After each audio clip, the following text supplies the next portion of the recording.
Yeah, man. You know, I had to vibe out for us. Easily Offended podcast. We definitely in the motherfucking building. Yes, sir. You know what I'm saying? I got some guests in the building. You know what I'm saying? You see the bottles, you see the hats, you see where we at right now. You feel what I'm saying? Big shout out to my nigga Mitch in the building. What up, man? What's going on, boss? Nothing much, man. Rail in the building. Yes, Marcus sir. in the building.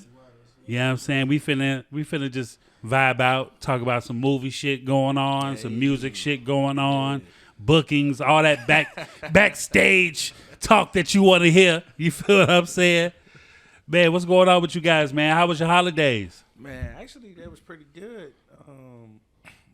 Chilled out. Like, that's kind of been a thing now. So, family, karaoke, you know what I'm saying? Tequila.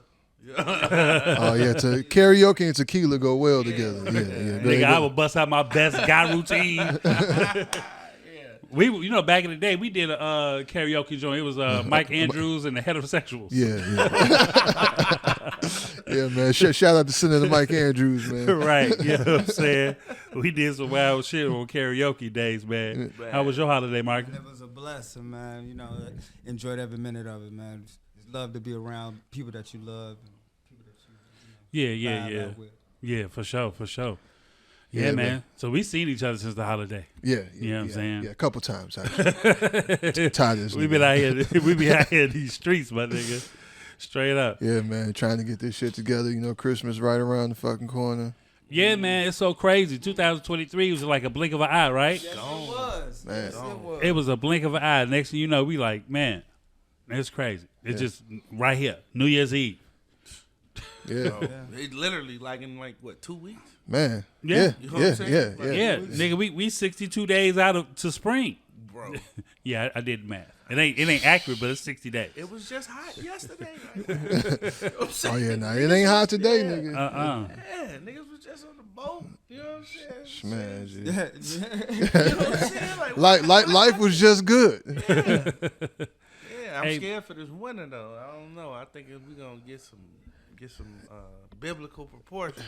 Don't say that shit, cause we've been good. That's what I'm saying. We last couple years, you know what I'm saying? We've been blessed. You know, we ain't like last year. We really ain't had no big snow. Last time we had a big one was like beginning of 2021. Yep. We got hit a couple times. Yeah. Hard. But we really ain't had no shit like that since then. Knock on wood. Shout out to global warming. Shout out to them chemtrails. Right, yeah, all that shit. Shout out to climate change. Shout out to your local senators for not giving a fuck. Hey, you know what? These Republicans, they really think this climate change is a joke. Yeah, it's not real.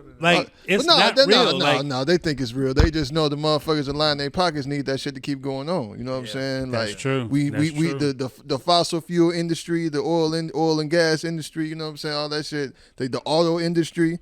Yeah. You know what I mean? The gas emitting vehicles, they don't need that shit to stop. We need shit to be business as usual. Fuck the planet. We're gonna be dead anyway. We light years beyond that technology anyway. We don't know none of that. Yeah. Oh yeah, no.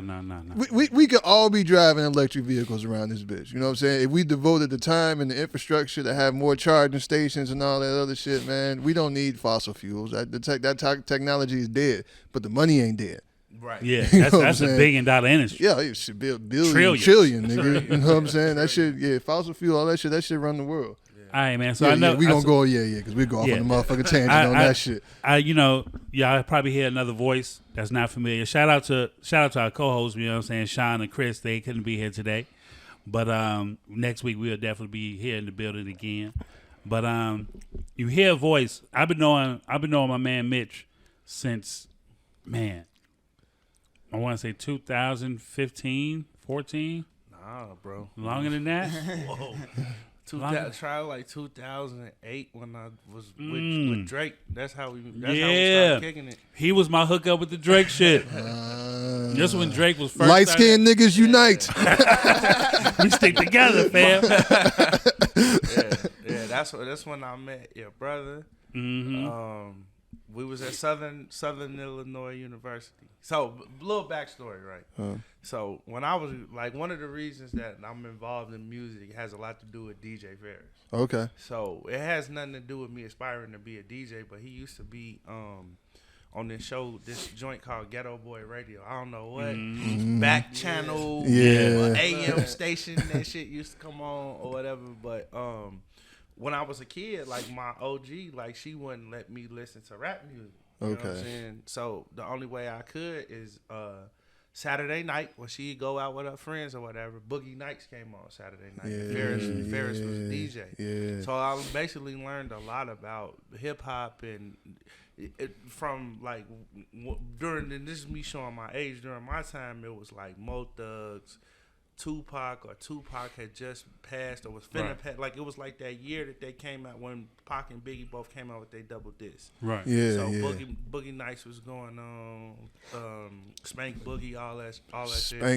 Spank Buddha, nigga. That's it. Crazy Howard McGee. When the GCI music seminar was actually at McCormick Place. Right. There was actually record labels there. Yeah, you know what I'm saying? right. Actually, it wasn't no nigga that just put a shit in his bio. Nah, these real niggas. Yeah. I mean, I met the vice president of Priority Records. This was back when Mike Love and the Diz was doing it. Mm-hmm. Shout out to the Bad Boys. And he told us a story about how he got put Master P on. You know what I'm saying? Because he was the dude that got fired eventually for making that deal at Priority. With giving him like 100% of his profit or something like that. Right. But anyway, I say all that to say that it was always my dream to like work with Ferris. Like I seen him before, and my homie Dylan, man, when we went to Northern, he brought him around. He brought him down our homecoming, and then like right after that, my boy Brandon Wynn, who is a Kappa from SIU, he very proud of that. So I had to make sure I say it, but they do this thing called Players Ball. Yeah, Players Ball. Yeah. So he was in command of it, and basically what happened is the weird story. Northern had a shooting that year. They told all the students you could take a semester off and you got a free. I remember. I remember that.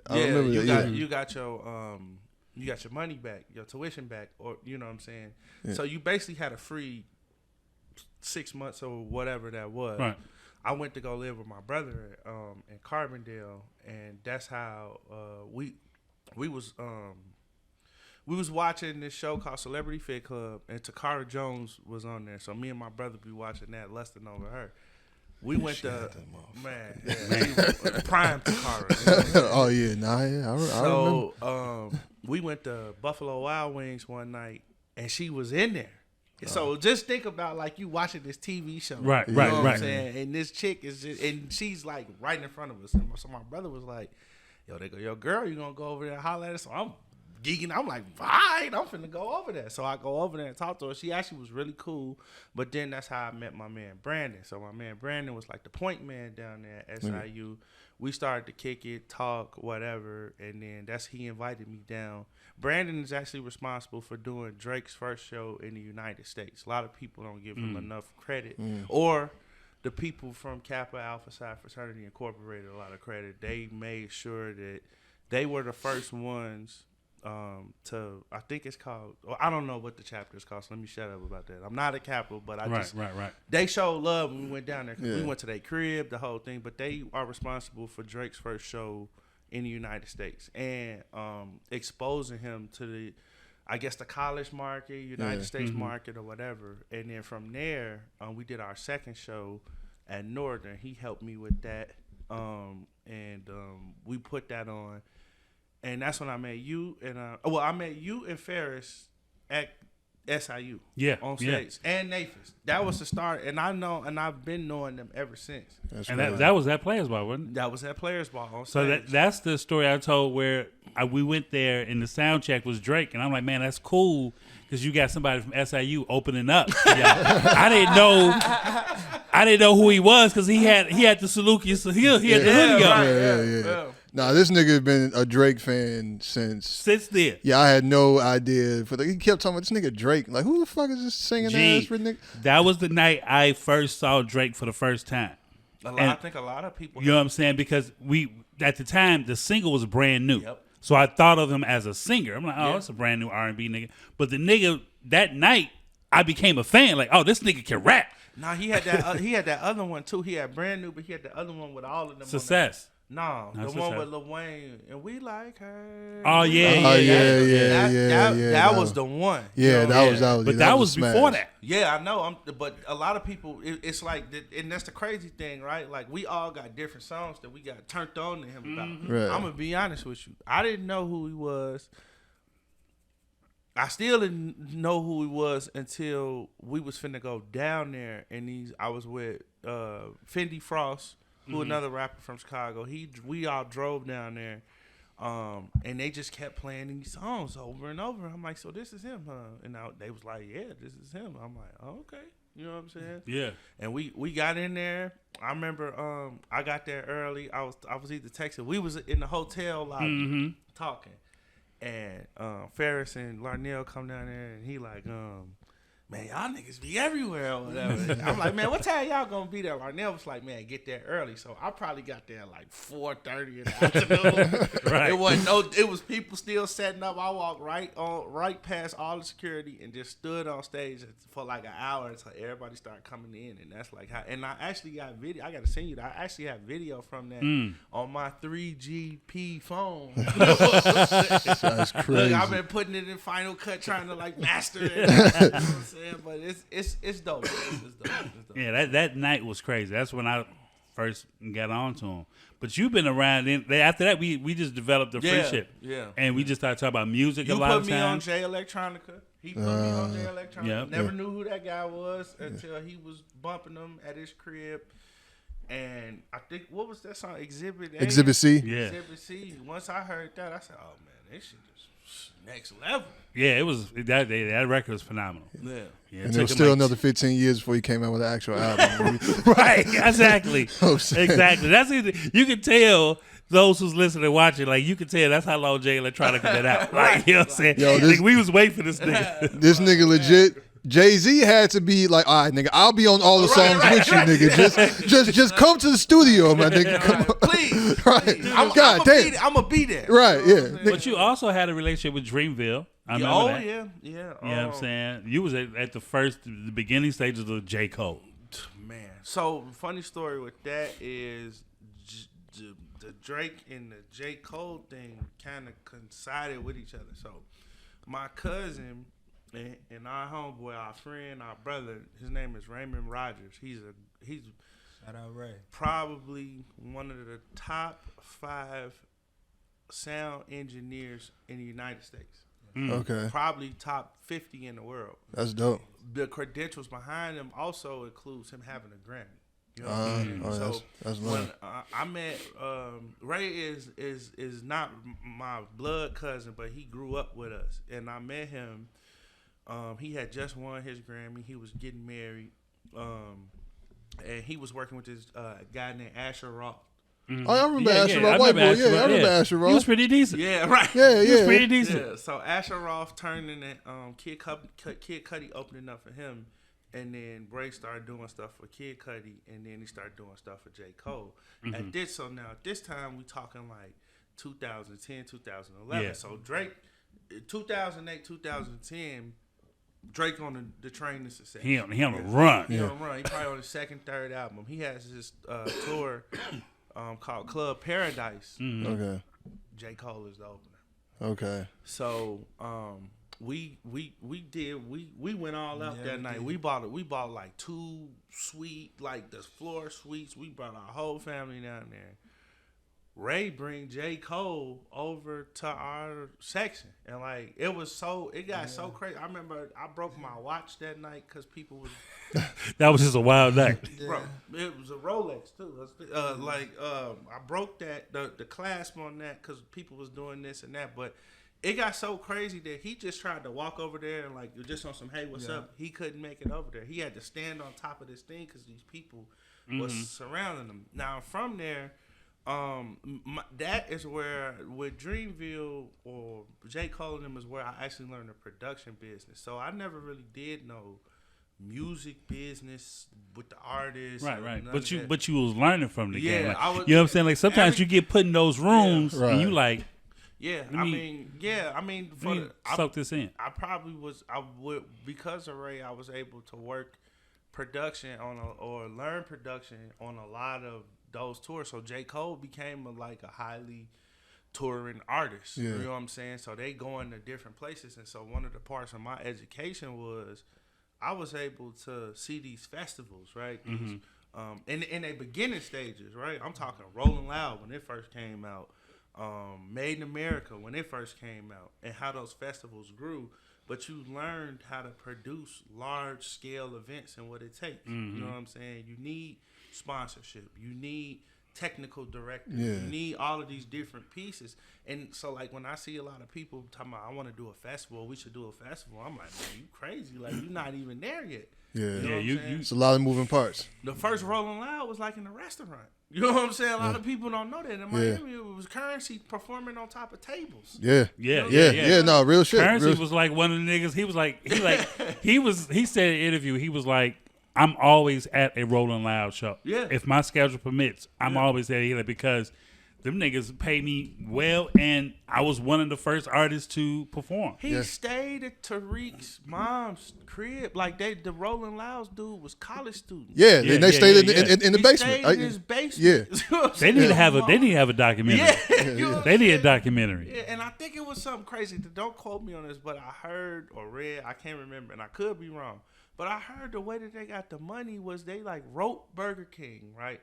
And they gave him like $1 million if they wanted to give, if Burger King just wanted to give everybody a Whopper. That was it. I was like, what the fuck? You know what I'm saying? Like, just crazy. Like, think about it, right? Like, we all do produce events or try to get stuff together. They got $1 million for having them give out sandwiches. That's you know what crazy. I'm saying? Just think about the concept of that. I'm pretty sure that there was connections involved. Yeah, absolutely. Who you had to talk to. But that's some good startup money. Yeah. Yeah. That's great startup money, That's nigga. some awesome startup money. Shit, Hyde Park Summerfest is like over $1 million. You know what I'm saying? Just, Easily, You know what I'm saying? easily over. Like these moving parts is a lot because you got your electrician, stage man, you got somebody to draw out the field, Yeah. security, staff. You got like the assistant director of the coordinator. Union rates. Yeah. Oof. Yeah. I work at McCormick, so I see these motherfucking shits built out. Like, and McCormick is so crazy because you walk in the room and it's completely empty. Yeah. Right? And then next thing you know, the next day you got all these Teamsters and unions and they just build them. They start with the lights, then Building all these the exhibits. electricians come in, and next you just start seeing shit just, and before you know it, this is like, this room doesn't even look like this room. Like, Just they do for the auto show. Like, Yeah. it'll be blank, and then you blink an eye. It's a whole. You like, damn. And them dudes that be doing that, shout out to them. They cold. Like, them carpenters and people that. bro. Their whole job is to build some shit real quick. Build those booths. and quick. Yeah. G, when them shits end, like the last day of any convention, whatever there that uses all that shit, when it ends at 5:00. At 5:05, these niggas is already ripping the carpet up. And they would tell you, like, you got to move around because we not stopping, we not moving. This is, you know what I mean? We need to knock this at 5:00 now. I'm not going to finish this shit till 6 a.m. Yeah. Get the fuck out the way. You know what I'm saying? Yeah, that's true. But yeah, man, that like music is so crazy because, like I said earlier, you can always be put in different rooms and you just have to really navigate those rooms. And a lot of times, the people behind the scenes are the most overlooked people.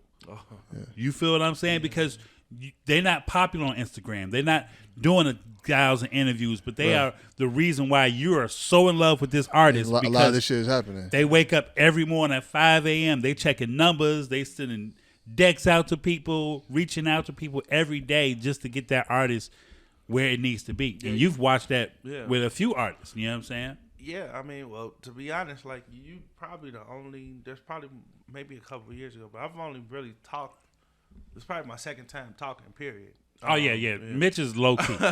He looked like Suge Knight, my nigga, but he low-key. You know what I'm saying? You made a great point about being in the rooms, because Raymond put me in rooms that wasn't just about J.Cole and them, right? He put me in the Grammy rooms, you know what I'm saying? The Grammy parties, and I mean, it's so many things that we was invited to and came to. I mean, even the festival that Common had, you know what I mean? The Odd Festival, because you, and then you meet all of these people, right, that are behind the scenes. And it's just, if I never had that experience, because, like, in all honesty, right, because so the guy that was the boss over there was this guy named Ibrahim, he still is, at Dreamville. And I used to go up to him all the time. Hey, man, you know, here's my resume. I've done this and that. And he would just ignore me. You know what I'm saying? I guess that's the business or whatever.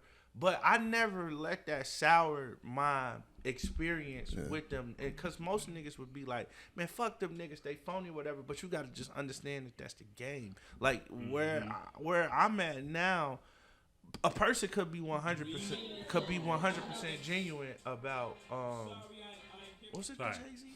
Like a person could be 100% genuine about doing something with me or with what I got going on, and I still be skeptical, like, nigga, you on some bullshit. And they may not be. So maybe that had a lot to do with it. But I was at least tolerated where Raymond introduced me to Casey Saney, who's done a whole bunch of stuff with Jay-Z, a music guy. He's the road manager for J.Cole. He does a lot of different things, but you had those relationships with those guys. Another guy, at the time when we were, when I was hanging around them, was my man Sis, because Sis and Ray worked together with Cole for a long time, and then Sis went and did his own. He's with Saba now or somebody. I forget. I'm terrible with a lot of new people, but he's with somebody else now. But I give you another thing Ray did. If I wasn't never with Ray, I would have never known or met Chance.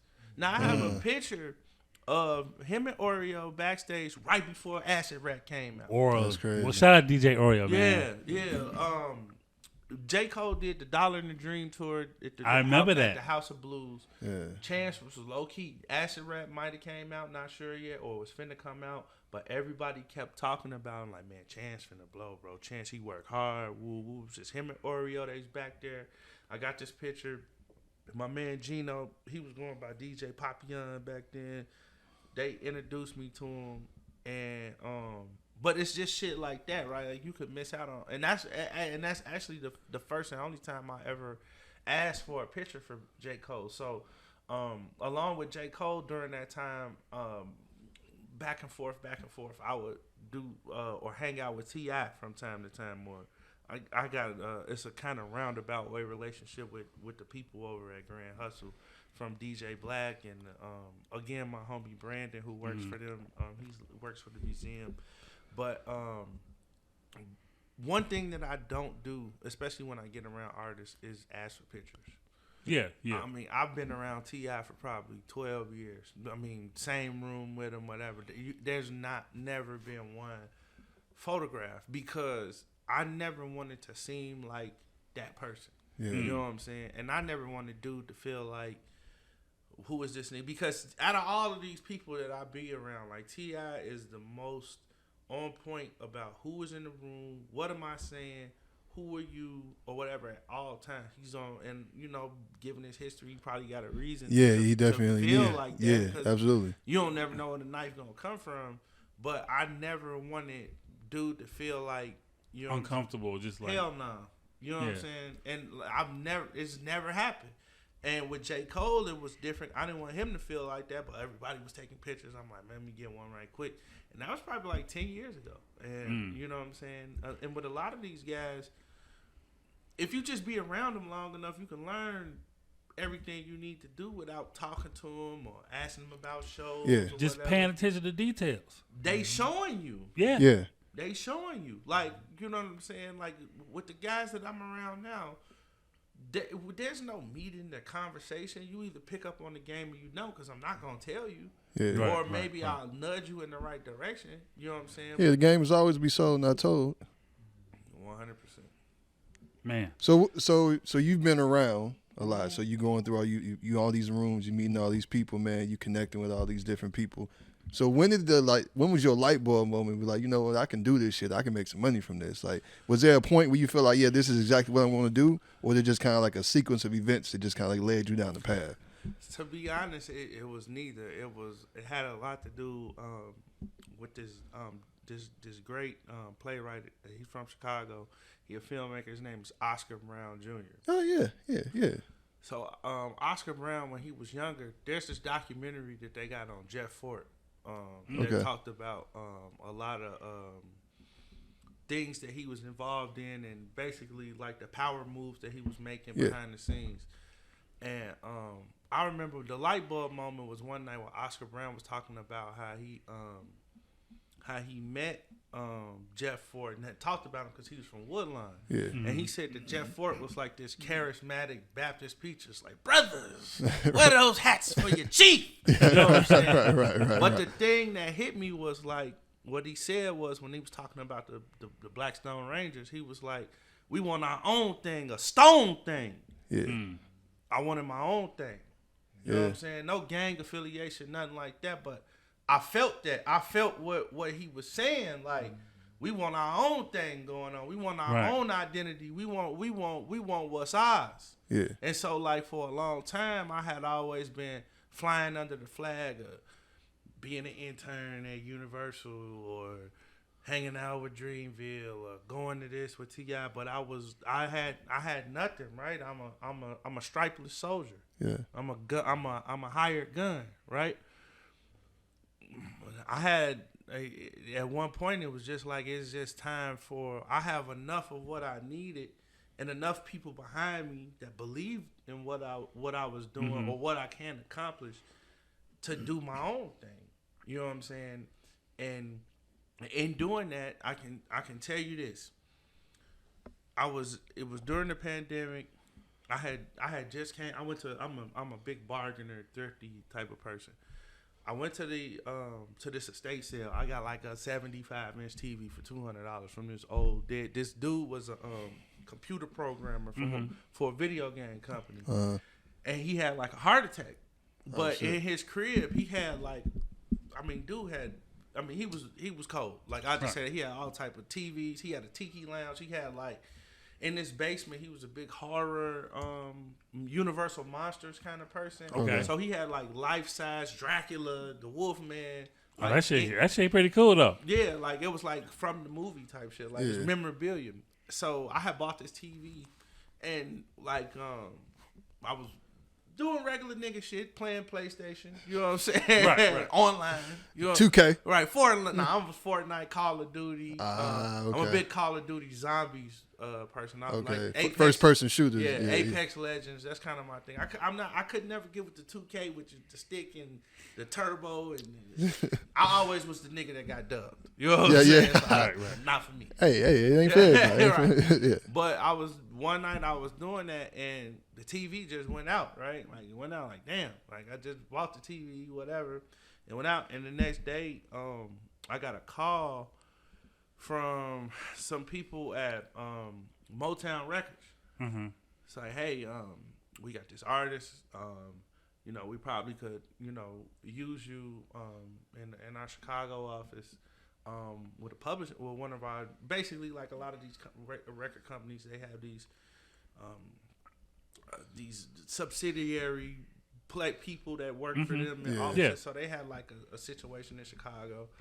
I ended up working there for like a year and a half, 2 years, just kind of soaking up game. It wasn't not a contract thing, but it was like, we just want your energy around type of situation. And that was probably one of the most beneficial things that I ever did. Then from there, that's when I started to acquire everything that I did from that point on for myself.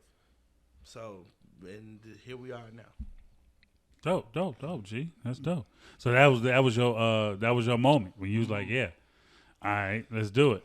I'm gonna do this. I'm gonna do that. Oscar Brown Jr., brother. Shout out to Oscar. Chicago legend. Yeah. What So who all have you worked with in Chicago? 'Cause I know you and Brianna y'all work with each other. Shout out to Bree from Swank. Yeah, oh yeah. You know what I'm saying? That name is so common, right? And there's so many Briannas that work in. Yeah. It's like in 7 of them. You know what I'm saying? You gotta, which Brianna is on? You know Right. And you had Hannah to like helping her put her festival together. Oh yeah, So the perfect example. Brianna is very passionate about the West Side, and bringing things to the community over there. and she had a block party that she was turning into a festival. And with all of us, right, that we're not, we're not sponsored by Live Nation. We don't have the money to have these things. So I was able to help her out with what I knew about festivals and stuff like that to make things go smoothly. I wish she would do it again. It was a great experience. I think with anything, when you're trying to do something, you just learn. But I think if she would have did it, or when she does it again, because she says she is, it'll be bigger and better. I mean, she has a great location, great mission, great purpose. She knows the right people to get things done. I mean, it was amazing what she did in like a month's time. Like, because that was the shit with Jim Jones, right? Yeah. You know what I'm saying? Yeah, I heard that shit was dope. I ain't make it out there, but I heard it was real dope. Yeah, I mean, Pivot Gang. I mean, I ain't gonna lie, they stole the show. You know what I'm saying? Even over Jim, like my cup was full after that. You know what I'm saying? Jim Jones is Jim Jones, but that was some shit you had to be at, man, because you could tell that them brothers was really performing from their heart, like, because all their lives had changed since they were together. Everybody had moved on, and people with different levels now, and it was just kind of like I don't know. It's kind of like the Beatles came back together. Yeah. You know what I'm saying? It's always that nostalgic moment where, like, you see somebody live, you be like, yo, they got it. Man. Like, that they got it. You know what I'm saying? Because it's a pivotal moment, and you feel more invested in it because, you know what I'm saying, you've grew up on these people, you watched them grow, you know what I'm saying, dealt with them. And it's dope because I always think about, like, when I first saw Currency. You know what I'm saying? I became a Currency fan. Wow. You know what I'm saying? I was just watching, because I'm a big music buff as well. I was watching a Michael Jackson 40-year Thriller. And they was like, what Mike had did behind the scenes, a lot of people don't know about. You know what I'm saying? And that Motown 25 performance is what skyrocketed him into a whole nother universe. So he did the moonwalk. Yeah, because that separated him from what, you feel what I'm saying? Yeah, because before that, it was Michael Jackson. It was the Jackson 5. Yeah, right? Michael Jackson, everybody knew, like, he was the star of the Jackson 5, but it was still known as the group. Whereas, like, after that Motown 25 shit, it's Michael Jackson. You know what I'm saying? Right, yeah. I'm going to perform with my brothers. I'm going to do a couple joints, but I'm going to get into these new records. Don't nobody give no fuck about Tito and Jermaine. Ain't nobody come to see you, Otis. Man. Yeah. So, we got this movie, man. Yes. So, S.N.B. Yes. So, wait. Because this was off. This was because I've always known music. Yeah, I mean, I'm looking like movie. Yeah. So what caused the pivot, man? Like what made you want to go into this? It's not a pivot. It's actually evolution. Yeah. So even back when I was working with Drake, when we used to do promotion, because like for a college student, I got like a lot of accolades for pulling that off. With Brandon at Northern, to like they gave me a job doing their concerts for Northern, like the university. You know what I'm saying? Like, cause I mean, I did one of Mac Miller's last concerts was at Northern. A lot of people don't know that he opened up for Wiz Khalifa. I didn't know that. R.I.P. Mac Miller. Man, I was so late on Mac Miller. Like, you know what I'm saying? I got up on him maybe like 3 or 4 years before he passed away. Like, you know what I'm saying? And then when he came out, I had to go back. Oh my God. Mac was dope, G. Yeah. He had a good ear. Yeah. Good ear for music. Yeah. He just had it, and you could tell it was just him. Yeah, you know what I'm saying? that like was that soul, it was pure. It wasn't no G-Easy type of phony. Where you trying to act like nah, that's who he was. That's who he was. You know what I'm saying? Yeah, and it was crazy, cause like the man was just walking around campus I mean, if you knew, like, because we in DeKalb, like some people knew who he was, right. But that's just the type of dude he was. He just walking around. He ate at McDonald's in the student center. You know what I'm saying? He didn't go to catering, nothing like that. Smoked this little blunt. You know what I'm saying? The dude was smooth. But what I was gonna say was, we're all visually stimulated now, right? Yeah, absolutely. I mean, any content that you create has to be, you know what I'm saying, to fit your phone instead of a large screen, or you have to do both if you're doing mass marketing promotion. Yeah. And so with me, the progression is Marcus is for the music side. So when I started Covert Operations as a company, we were all just about doing events. Right? We're doing events. We're doing events. We're doing events. We're doing events. That turned into a lot of these people that I was working with. We started to do things on the side. Okay. You know what I'm saying? Bookings, placements, endorsement deals, features, or somebody wanted to get in touch with somebody that I knew. And so basically what happens is my artists, I started to take on artists. So Marcus is my co-creator, partner on S.N.B, but he's also one of my artists. He's also on the soundtrack. I see. So what I'm doing is I'm taking everybody in the film except for Jasmine Nelson, who's Nadine, is all first-time actors. Jasmine is actually an established actress. She's on Power Force. She's on all the Queen's Men. Yeah, I've seen her. Yeah, she's in a lot of different things. They're all first-time actors. But most of them, 90% of them, are also aspiring artists.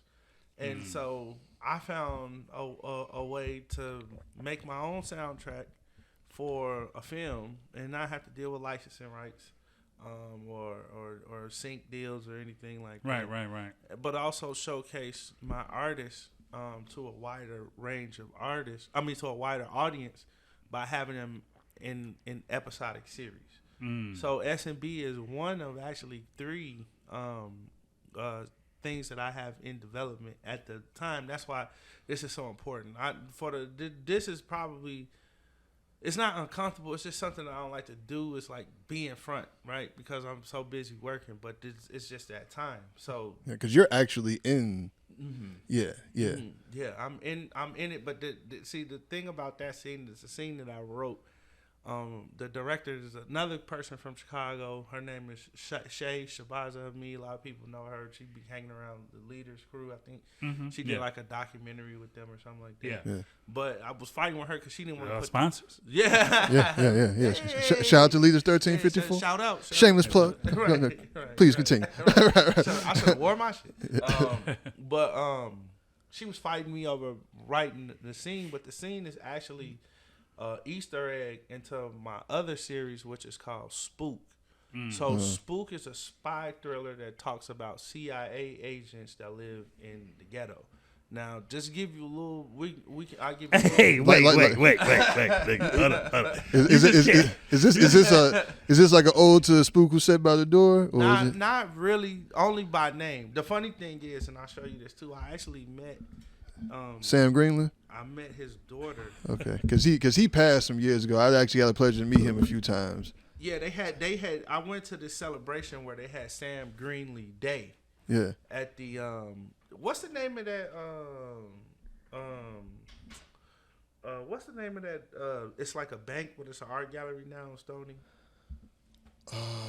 The Stony Arts. It's like the Stony Arts Bank. You talking about this right there between like 63rd. Yeah, it's like over there by that Burger King. Yeah. It's like the Stony Island Art Bank. I know what you're talking about. So they had Sam Greenlee Day in there. Yeah. And this is me and his daughter. I actually shared the idea and concept of what I had. Okay. And to be honest, I've never read the book. I haven't read it yet. Okay. I had told her that because I didn't want her to think that I was jacking it. Also, Lee Daniels is actually doing an adaptation of the Spook Who Sat by the Door. But what Spook is about with me is different. So I know we was talking about S&B, but it ties. Yeah, into so Spook is basically based off.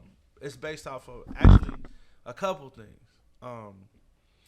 It's based off of a friend of mine that was in jail for 20 years who was telling me about the behavior. He was seeing all these young kids come in. And so in my mind, I've always, I'm a big conspiracy theorist or whatever. So one of the things that I'm into or know about is MK Ultra.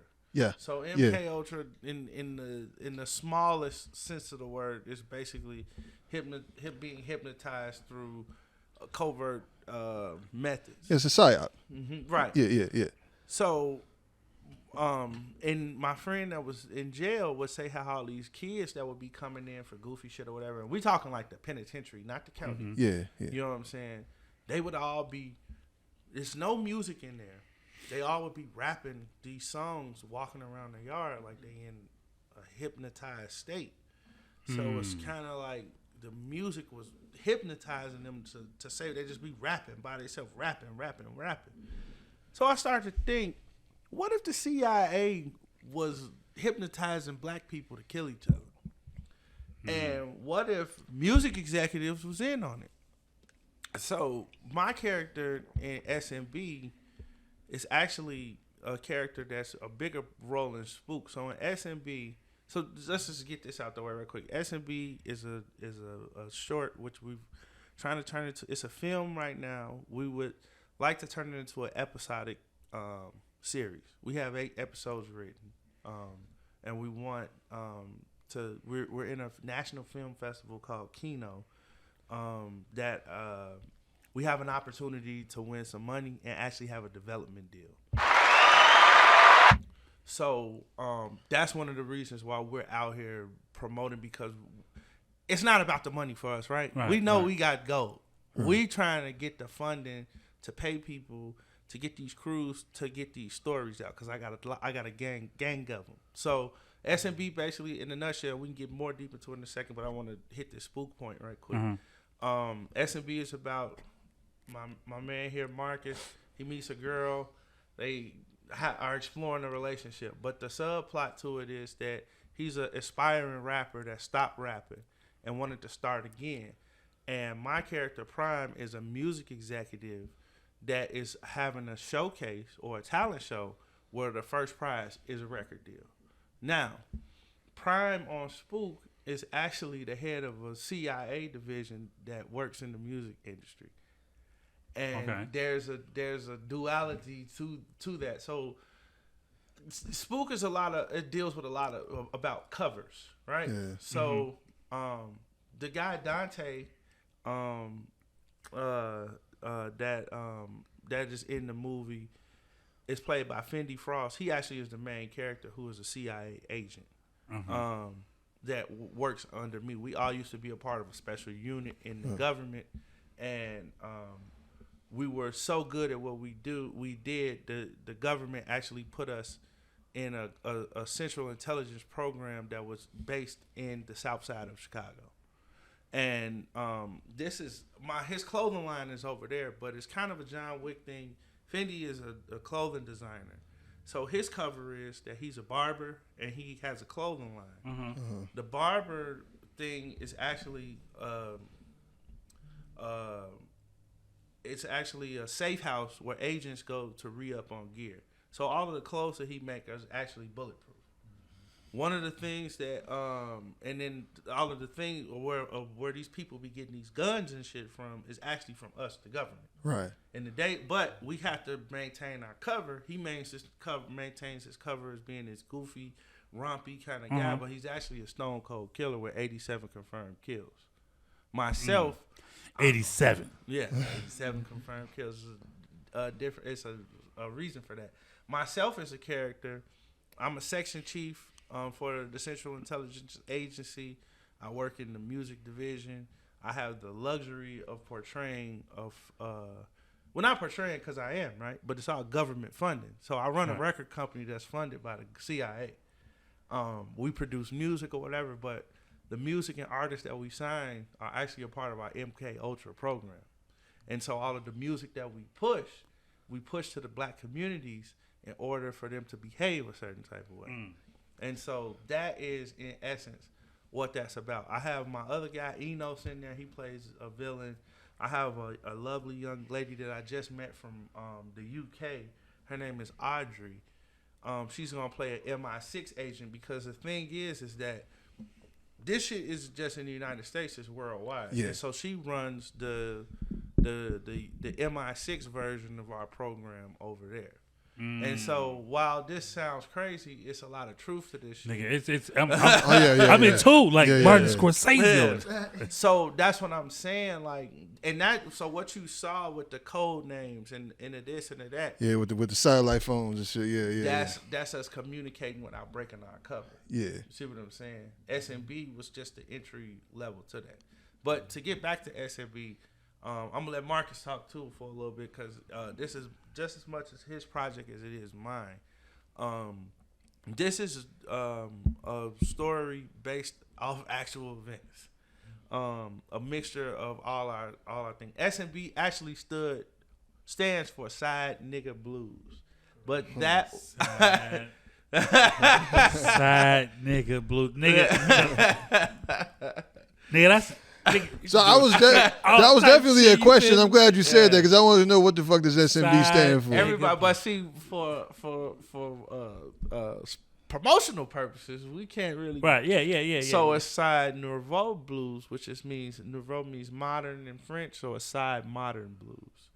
So that's what we have to go with in order to compete in festivals, make people feel comfortable or whatever. But it's a Side Nigga Blues, and I'm gonna let Marcus go ahead with that for a minute. I'm be quiet.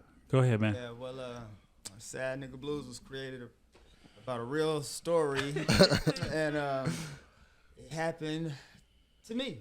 So, Okay. You had the John Redcorn situation. Yeah, it was like a love triangle. Yeah. You know, and I got caught up in a dilemma. I just say that. Little situation. Yeah, exactly. So. Yeah. And you overcame that situation. Oh yeah, through trial and error, you're gonna learn something. Yeah, for sure. Well, tell me more about your character. Like, well, Davon is a character that had us run in with women. Right. Ups and downs, and just gave a break to the streets for a moment. Trying to just work on himself, get self-love. But right. His partner, Fendi Frost. He had Dante. Yeah, Dante. Yeah. Put him back in the game. Yeah, Dante put him back in the game. So he invited me out to an event, trying to get me back in the field, and that's where I met the problem that became an issue. AKA Nadine. Yeah. And that just sounds like a crazy name, Nadine. Like, you don't really meet too many women named Nadine. Like, you automatically think like something. You know what I mean? I'm sorry, Nadine. Whoever all the Nadines out there, just say, your name just sounds crazy. It is what it is. Right. All these bitches named Nadine that you had no idea existed. They're gonna find you now. Yeah. So it just it ended with a bad note. I think we all in this industry, especially. You know what I'm saying? We all have experienced situations that was caused from the industry. You meet different people. You meet different walks of life. Yeah. People have different views, different goals. And then you meet somebody that is a young lady. Right. You know what I'm saying? And things can go totally left. Totally fast. Side Nigga Blues, Lord Jesus. Yeah. Nigga, that's a shirt. Nigga, I'll buy it tomorrow. He got him. Yeah, I got him on deck. Yeah, I'm gonna get you. I need that. Well, And we can talk about it because it's fully trademarked and copyrighted. So please try to steal our idea. Please. I beg you. You don't see white people coming out of nowhere. Hey. I can't personally wear the shirt. I've been in a relationship for 5 years. All right. You know, so, but I can relate to that side because I was out here, G. Yeah. Every man has been every man is a side. Every man is a side nigga. Trust me. You know, in this day and age, you would rather be a side nigga. Yeah. You need to step into a relationship if you choose to being a side nigga, so you won't be hurt. Mm-hmm. You know what I'm saying? That's just setting up boundaries so you could protect yourself. Always love yourself first. What's that? A cat? My cat? Yeah. Well, no, they ain't sure. Huh. It's some, I don't know what the fuck that is. Anyway, keep going. Good ass microphone. Right. Yeah. That shit down there next door. Right. Picking up some shit like, nigga, where's that coming from? Who ate the big piece of chicken? Right.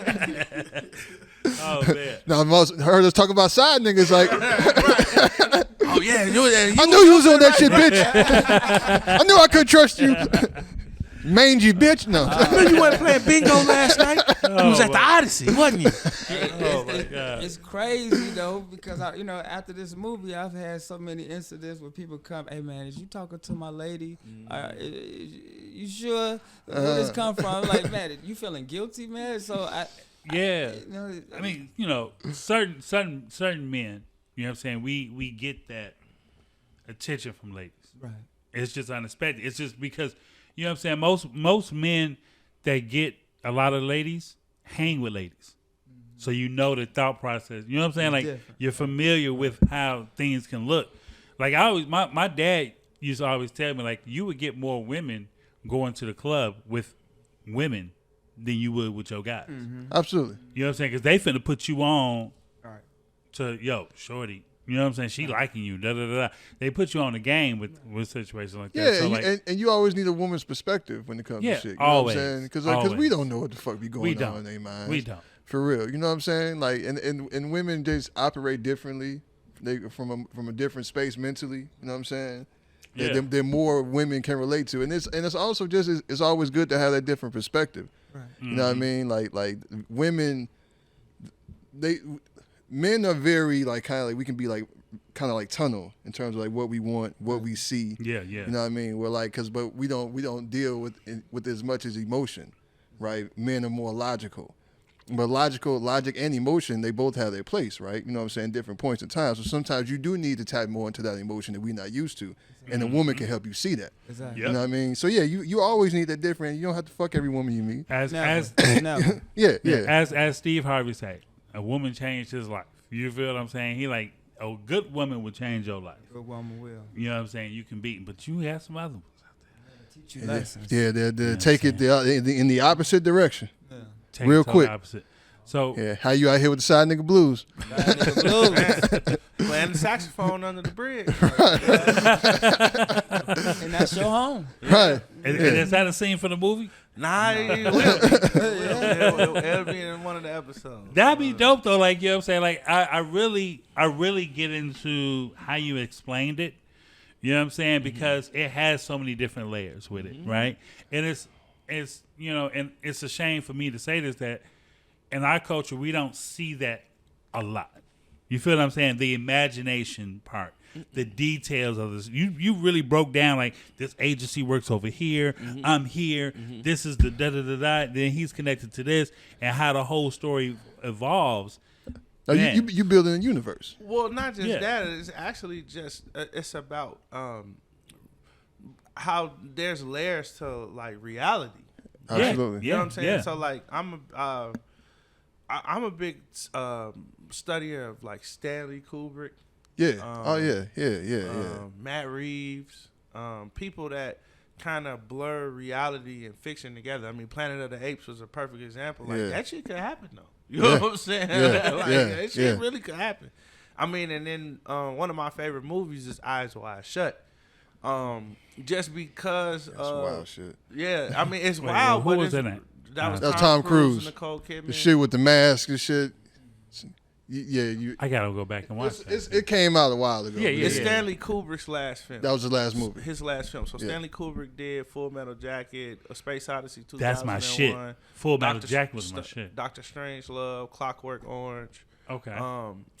But basically, Eyes Wide Shut was about this doctor who was married, but his sex life or relationship wasn't. Well, what happened was his wife had told him that she had a dream about having sex with another dude, and so the dude, Tom Cruise, he played this character where he was like this high end like doctor for like all of the judges and the most powerful people in town. You know what I'm saying? So like, you know, they be having their wild cocaine parties. A couple hookers pass out. They call my man Tom Cruise over to get him back to life. You know what I'm saying? Right. Give him a shot of adrenaline, get him out of here, or whatever. So what happened was, my man started, you know what I'm saying, walking the streets, like looking for adventure because he was salty. His wife was on that, but he just was bored with his life.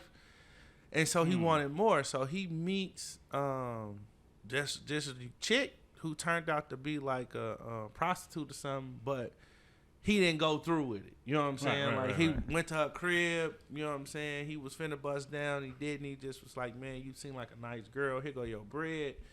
do something else with your life. So after that, his homeboy had invited him, was telling him about these wild parties the man be going. He played music at.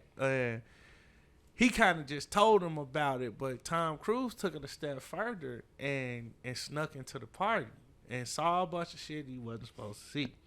And it got to the point where the whole party found out that he wasn't supposed to be there, and they fronted him off.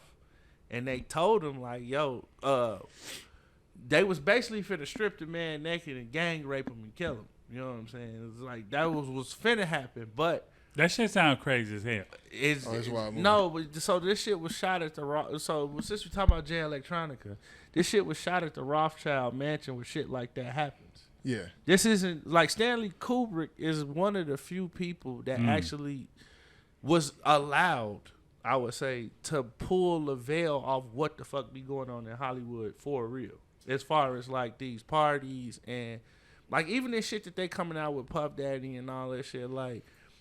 Where you think these niggas learn this shit from, bro? Right. Yeah. You know what I'm saying? Where you think that why do they feel comfortable? Whatever happened, I don't know what happened, but why do they feel comfortable doing it unless it's a behavior that was learned or introduced to them? Yeah. You know what I'm saying? Right. And I'm just speaking from this movie that Stanley Kubrick got, because you know he died like right after. Right, not long mysteriously. after. Yeah, You know it wasn't long after that. And some people say that wasn't even the final cut of the movie because it was more shit in there. But the thing was, the Rothschild Mansion is known for having these parties, and he was one of the few people that actually got cameras in there. You know what I'm saying? He filmed the whole movie in there, so that just lets you know the type of juice that he had in Hollywood or whatever. And he's one of the few directors, was. I don't even think nobody does anymore, that had 100% control over his movies, meaning that the studio couldn't even, it was in his contract, you can't mess with my vision. However I want to film my movie is how I film it, because you hear about these Marvel movies and all them, Disney, like, oh, we don't like this. They don't give no director 100% creative control no more. Stanley Kubrick had that. Right. So anyway, basically what I'm saying is, so long story short, with the girl, with dude, they was finna do him dirty, and then this girl, because everybody at the party with masks on. Right. This girl come out of there and was like, yo, take me instead. You know what I'm saying? Come to find out, the girl was the hooker that he was nice to earlier. And there's a couple other things about it, but then after they let him go, he still tried to, he was so intrigued, he tried to like find out more information about certain things, because the homie that told him about the party ended up missing. The girl the hooker girl that he met, she wound up dead like the next day. So he going around asking people about it. Niggas was following them. He tried to go back to the spot where the party was at. Niggas came and had a handwritten, like a typed letter, like, yo, this your second warning. Like, stay the fuck from around what we got going on. Like, we told you. But what I'm saying is, when you talk about this universe building in layers or whatever, there's probably people that you know in your everyday life that's part of a larger power structure. Yeah. You see what I'm saying? That could be the person that works at the grocery store. It could be your motherfucking gynecologist.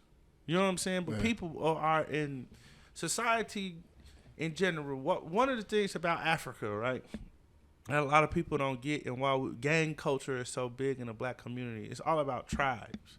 Like, we were all taught by our ancestors that we work together in numbers. Yeah. The Western version of that is societies and organizations or whatever. You know what I'm saying? Don't think that, including myself, don't think that motherfuckers is out here alone. You know what I'm saying? We're not. And it's one of those things where, like, some people do good things with what their power structure is, and some people do other things with what their power structure is.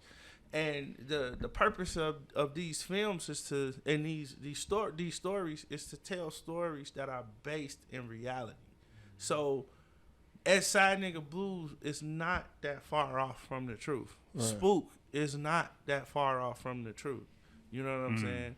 And in fact, I had people to tell me that I shouldn't even write about this shit because somebody gonna kill me. It's like, this is like public information. Like you act Absolutely like I'm is. like Johnny B. It's like if you fucking read, you know what I'm saying. This is just information that's been out for you know what I'm saying. 50, 60 years, declassified information. Yeah, MK Ultra motherfuckers doing experiments with LSD. And to be honest with you, the shit they didn't moved on to some shit that's 10 times more powerful and effective than MK Ultra. That's why it's public now. That's what I'm saying. Some other shit. If it's shit that we know about, Yeah. you know what I'm saying, then that Yeah. means there's already some other shit going on that you don't know. Yeah, exactly. Like with these phones, the main thing you put up to your head all day. You don't think it's some type of signal they put in your fucking mind and say shop at Target. You know what I'm saying? Yeah. I love Target. Or why you could be thinking about some shit and it pop up on your motherfucking phone. Hey, I need that Target money. Hey, shout out to Target. You know what I'm saying? Go ahead. No, but it's awesome that somebody is bringing shit like that out because we see that so much of it, like the urban, the stories, the urban dramas or whatever, they kind of follow a similar pattern. Yeah. Right. Yeah, But it's Hollywood. Like I didn't mean to cut you off. No, but go one of the ahead. things that I don't like, right? Like, cause I love Joseph Sikora. I don't know him personally, but I think he's a great actor or whatever. But that Force show it's Hollywood. It's not Chicago. not at all. It's not. I can't watch it. It's not. I can't watch it. It's shot different. Like out of all his series, like they look different on film. Like, did y'all not pay for the expensive camera? I just know that there's no way a nigga like Tommy would be able to just come to Chicago. He would have been the first episode. He would've was that been- first episode. They was like, "Yeah, we gonna take over with the bow." All right, Yeah. roll credits. Right. Tommy would have been stretched out somewhere out here, Joe. You know what I'm saying? And, I mean, I got some idea. I got some idea. I can't talk about because they gonna steal it. Yeah. But I got some idea. I got some Hey, ideas. let me ask you, since we're on this film, right, and we're talking about Hollywood, did you watch the Tyler Perry vaccines, baby? The what? Tyler Perry documentary. No, I really this is my thing with Tyler Perry, right? I don't like the fact that he got on emasculating himself. I respect him as a businessman, and but I feel like he is just. I mean, he makes an impact, but he's in the corner, right? Like the powers that be that said, "All right, we're gonna give you this money, and we're gonna give you this platform where you can make all the movies you want," but they're not. It's not what I look at when I look at black culture. Or what I look at, what I studied, or what greats that I emulate to be who I am, right? Like I look at people like Miles Davis, and I'm just talking like black people. Love Miles Davis. You know what I'm saying? Miles Davis, Duke Ellington, Oscar Brown Jr., Robert Townsend, Keenan Ivory Wayans. People that told the truth on film and got paid for it. Hollywood Shuffle, bro. That's what I'm saying. Hollywood Shuffle. You know what I'm saying? Paul Mooney. You know what I'm saying? Mooney. Now these people they didn't make it to the Kevin Hart level per se. But those names is the Wayans name is household because of A Living Color. But if it wasn't for Paul Mooney and Robert Townsend, there would be no Keenan Ivory Wayans. Yeah, You see what I'm saying? Like or Sidney Poitier. with Sidney Poitier. Or look, man, And y'all if can it say wasn't for what Keenan Ivory Wayans, Eddie Murphy probably wouldn't be what the fuck he is. You know what I'm saying? and not at all. Real shit. Not at you know what I'm all. saying? If you really look into the history of that. And to be Wait, honest, Keenan Eddie Murphy? Yeah. Yeah. Keenan Ivory Wayans did Raw. yeah, him and Robert Townsend, Him and Robert Townsend. executive producers. Yeah. And you know what I'm saying? Paul that. Mooney Forgot too, about I think. But like, and then as much as people want to J down on Bill Cosby, I want people to understand this because I learned this in school when I was doing my semester in L.A. and Los Angeles. Bill Cosby was the first of 2 African American employees at NBC. That is one of the motivations why he wanted to buy the place. He wasn't allowed to eat in the cafeteria at a place where he was. The other guy that a lot of people don't know about that was right there with Bill Cosby is a gentleman by the name of Clark Terry. He's one of the greatest trumpet players of all time. He taught Miles Davis how to play the trumpet. He was in Duke Ellington and Count Basie's band. He was the first black employee and band member on Doc Severson's band for the Johnny Carson show. And what people don't understand about Bill Cosby and Clark Terry is that them niggas went through hell in Hollywood just so people like Red Fox could sit down in that motherfucker. Yeah. You see what I'm saying? Yeah, Before all yeah. these other, so when I look at somebody like Hannibal Buress, who did whatever he did, nigga, it wouldn't be no you if it wasn't for Bill Cosby. So I don't know about, you know what I'm saying, these allegations or whatever, but if we supposed to be a part of the same tribe, and I know the comedians consider themselves a fraternity, why would you do that? Who put you up to that shit? So You know what I'm saying? So we talk about this shit. Yeah. Right? Because people forget that Hannibal Buress was the whole reason that shit with Bill Cosby kicked off. Yes. Right? That was one of the first real viral moments. You know what I'm saying? Where that shit went and people started talking. And look where that shit got him. Nowhere. Not for real. But so me and my mama, we would talk about this shit a lot, right? You know, because my mama being older from that generation, she always she holds Bill Cosby in the highest regard. Yeah. And not saying that she shouldn't. She definitely should. What I always remember is Bill Cosby was on the Black People Ain't Shit World Tour for a while. Yeah. You know what I'm saying? So it also was kind of like, while you definitely have the right to speak on Black culture, how we carry ourselves, where you think we're going wrong, what we need to do. Bill Cosby had every right. But the saying goes, it's not what you do, it's kind of how you do it. And he was definitely taking more of the get off my lawn, old man approach to it, as opposed to not speaking to us, speaking to the youth as equals, trying to build you up. It was more of I'm not justifying what happened. No, I mean, I'm not justifying what happened either. I just don't understand whoever put him up to doing it. Why would he do it? Because you got nowhere. You got used. And that's another thing. Yeah. What Spook is about. It's about how many Black American women and men that get used for the benefit of others or the benefit of a corporation or a government. And so my thing is, whatever happened with Bill Cosby or whatever, why were you the one to do it? Why did it have to come from a Black community? Why did it have to come from a Black man? You know what I'm saying? Why was it supposedly the Nation of Islam that motherfucking shot Malcolm X? Some people said that Jesse Jackson was involved in fact, it wasn't somebody. It was fucking Dick Gregory said that Jesse Jackson was the nigga that pointed out how the shooter to get King. You know what I'm saying? Why is it always being used? You know what I'm saying? If they want to go after Bill Cosby, get the district attorney or whatever. You know what I'm saying? That's just my thing. But my whole point to that was that we as a community don't understand that where the power lies, right? It's not in this shit at all or whatever. It's in, exposure. It's in locations, real estate. It's in freedom of expression. You know what I'm saying? And it's also in finances. And any of those categories that I just named is a way to get free or whatever. And I just don't see why more people don't use their rationality to see what's going on, because I feel like we all just being entertained right now. Yeah. You know what I'm saying? We all distracted and being entertained. Yeah, I brought that up because we've talked about Cosby on our pod in our early part of when we first started, and the documentary it's like a love-hate situation, right? Which you talking about this Tyler Perry thing? No, that one that Bill Cosby, the documentary. What's the comedian? He had glasses, big dude with afro. I forget his name, but Al Franken. Nah. I can't think of this nigga's name right now. But if I show the picture, hold on, matter of fact, let me pull that shit up right now. Since we talking about comedians, y'all ever watch Patrice Neal? Patrice O'Neal? Yeah. Oh, fucking genius, man. R.I.P., man. He's one of the greatest comedians and motherfuckers don't talk about, bro. That's what I'm saying, bro. The guys like that real, he was himself. He talked about shit, the sexual harassment day. You know Yeah, like crazy shit. That's why, like I said, that's why when we did with Cosby, at the beginning of the documentary. W. Kamau Bell.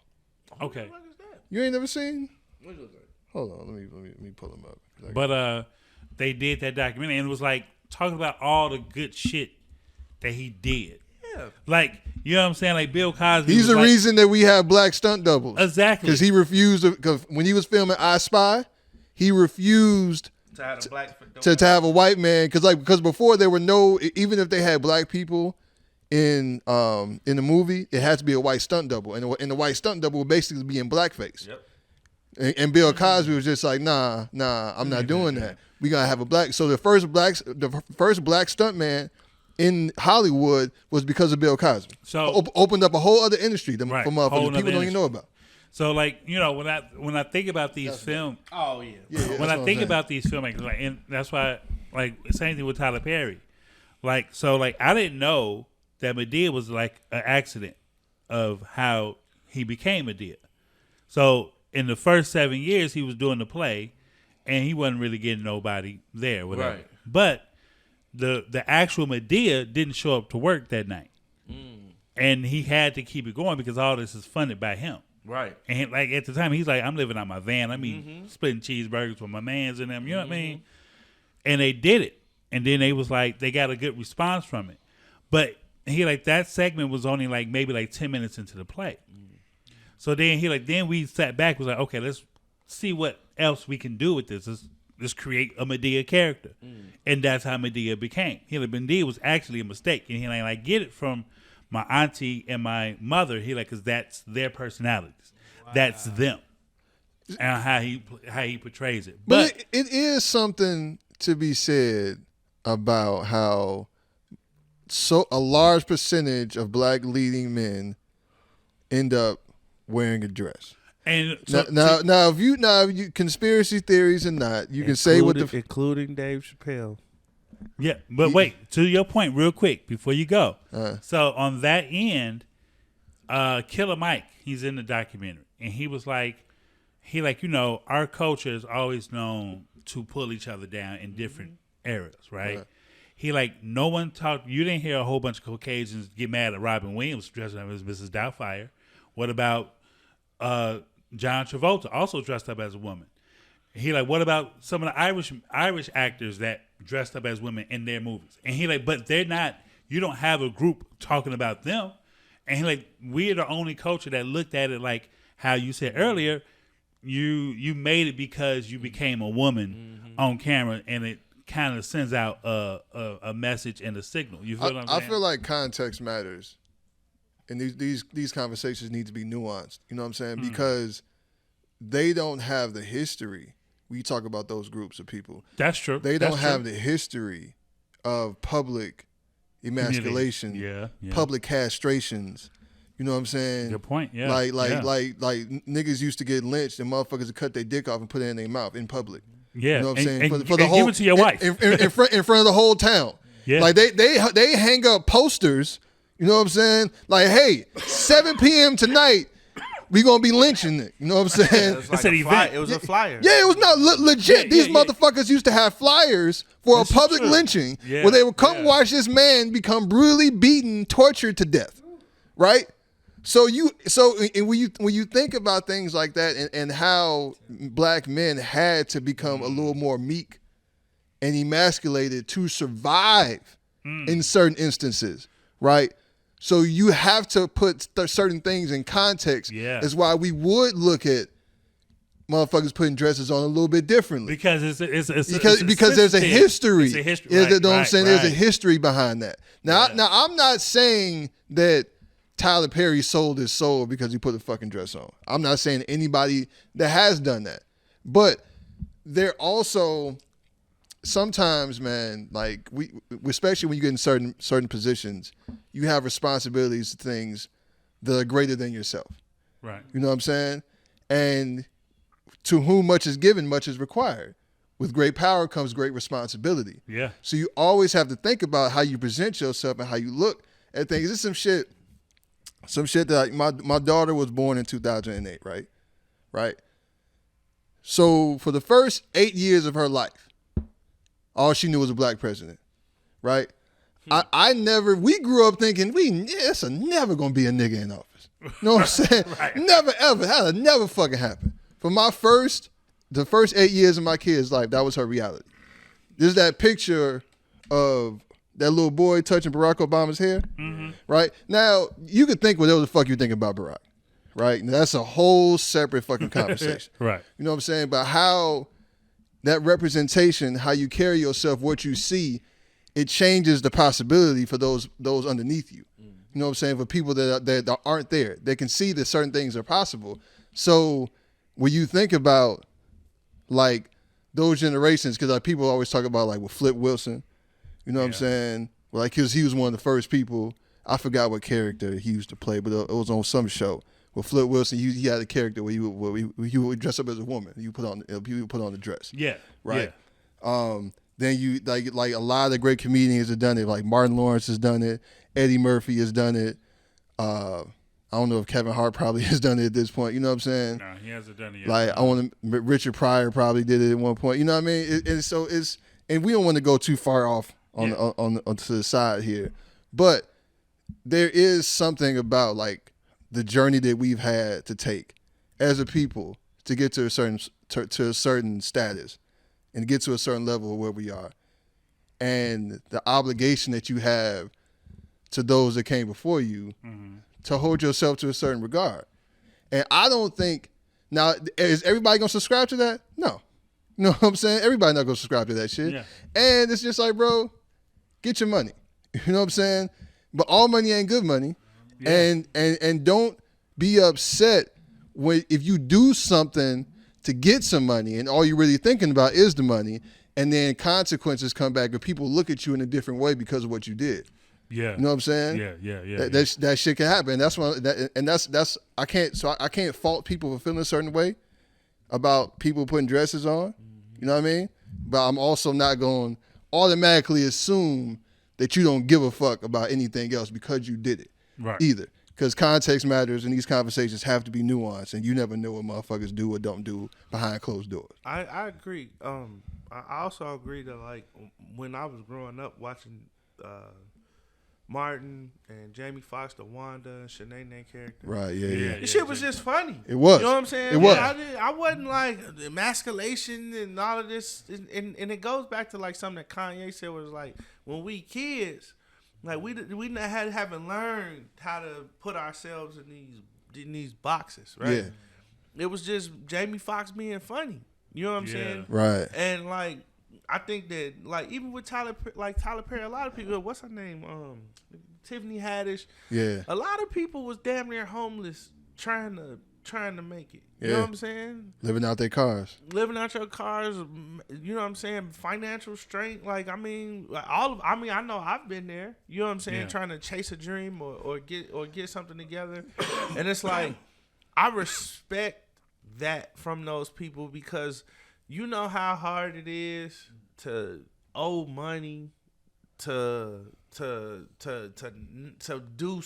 put your all into something and you get nothing for it. Oh yeah. But a pat on the back. Yeah. Or how many times you done had an opportunity and and somebody promises you an opportunity and you get all happy about it and nothing happens. But everything happens when it's supposed to. Absolutely. And to segue back into the film with us. We shot this 2 years ago. We paid for it ourselves. Mm-hmm. We hired all local people from Chicago. Yeah, we hired all local people from Chicago. Used people like Miss Raquel Fields over there at 14 Parish in Hyde Park. We used We used her restaurant as a location. I saw that. Yeah, I saw a lot of low end. That's what I'm saying. Yeah, we kept it 100. We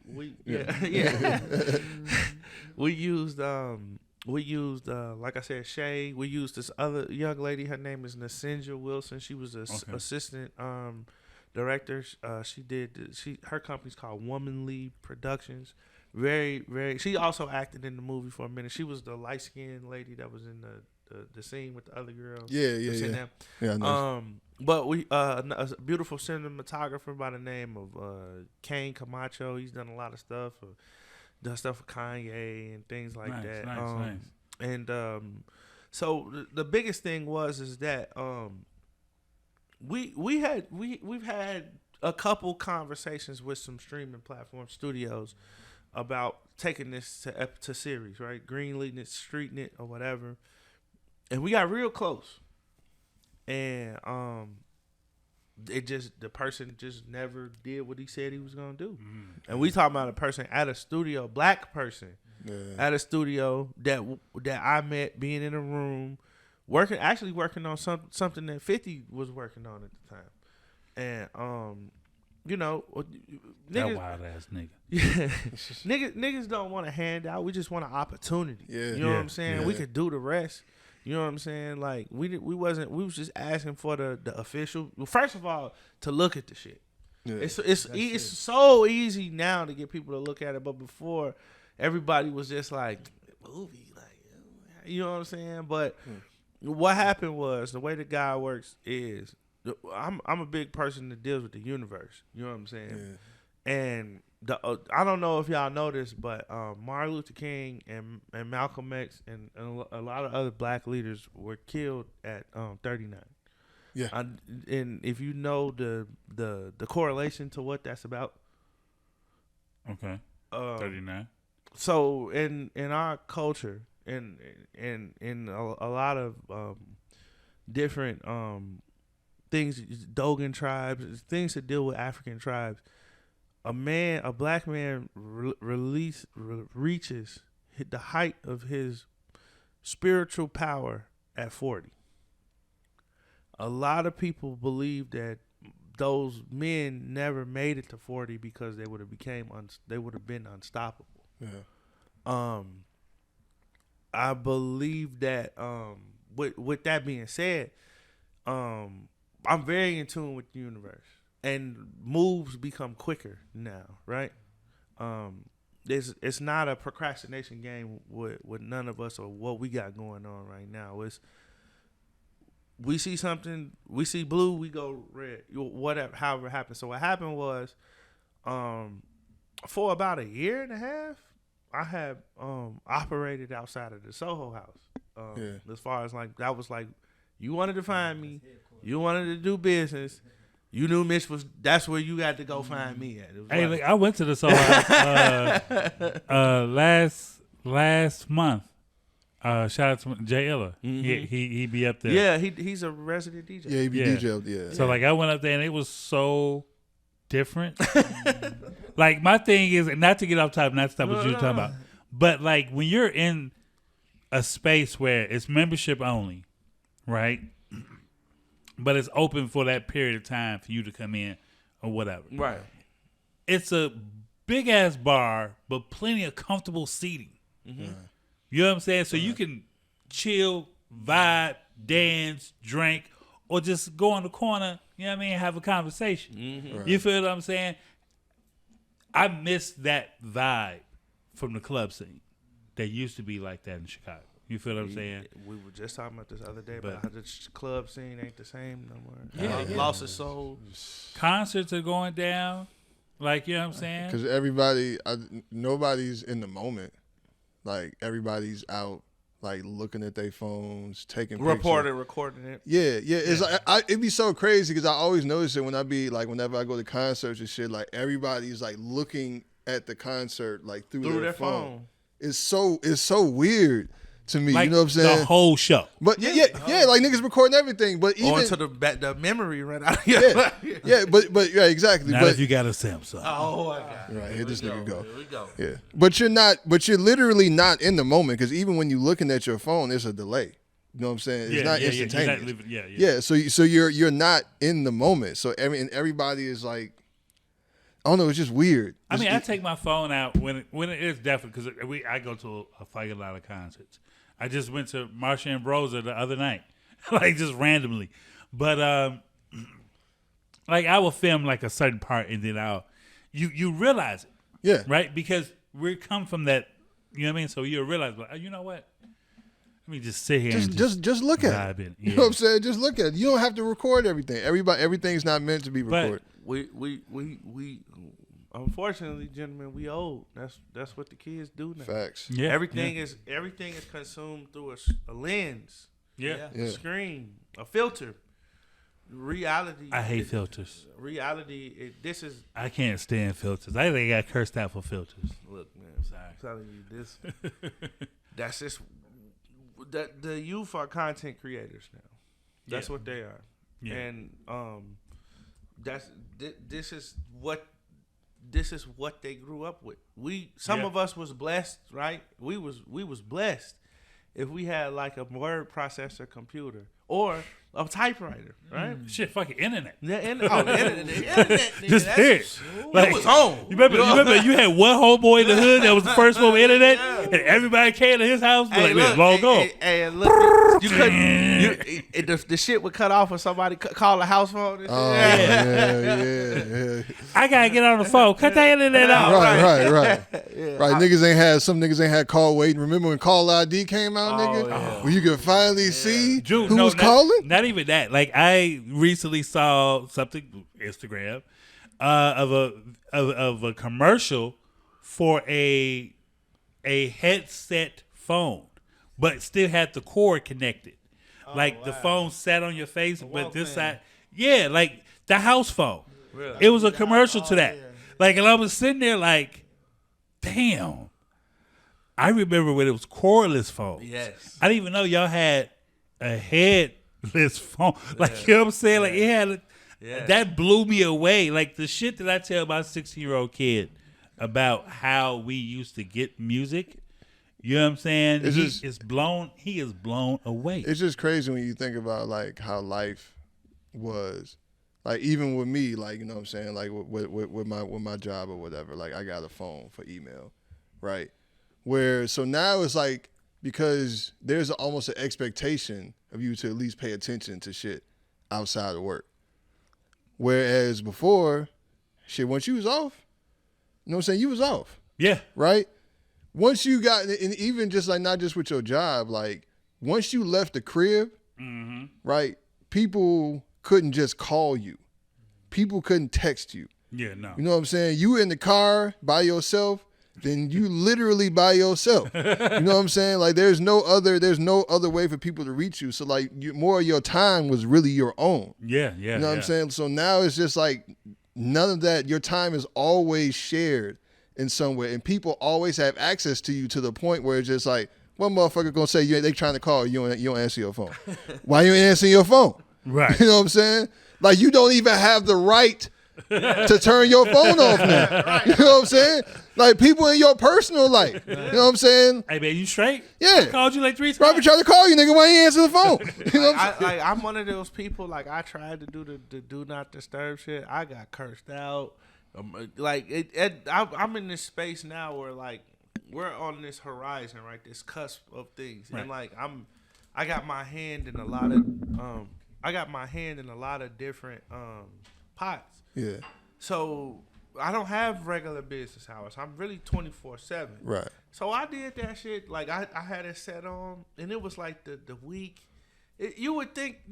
Now, to be honest, it was nothing for real. Right. You know what I'm saying? Right. But it was just, people was just mad that they couldn't get in touch with me. And I'm like, that's a problem. Like, you know what I'm saying? Like, I need to do more of that, because if you feel that you can fucking call me at 3 o'clock in the morning, that nigga don't answer. You don't never go to sleep. That might be true, but I don't want to talk to you, nigga. Right. And it's like, but the thing is, was more important is the world before all of this managed to function.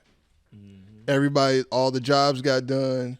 You know what I'm saying? None of the infrastructures failed. The lights never went off. You know what I'm saying? Like, I remember what really, like, kind of put a lot of that in perspective for me. It was a long time ago. And it made more sense as I got older. But Tony Dungy, that used to do coach for Indianapolis. He was Tampa Bay, then for Indianapolis. First black coach to win the Super Bowl, right? He was real big, because, like, in the NFL, it's just like, you never leave the facility. Coaches are always there, always game planning, always planning. May you sleep at the facility and all that other shit, right? During the season, it's just like you don't see your wife and kids.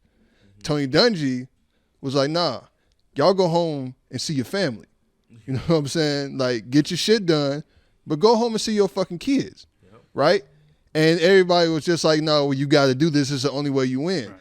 But Indianapolis won the fucking Super Bowl, right?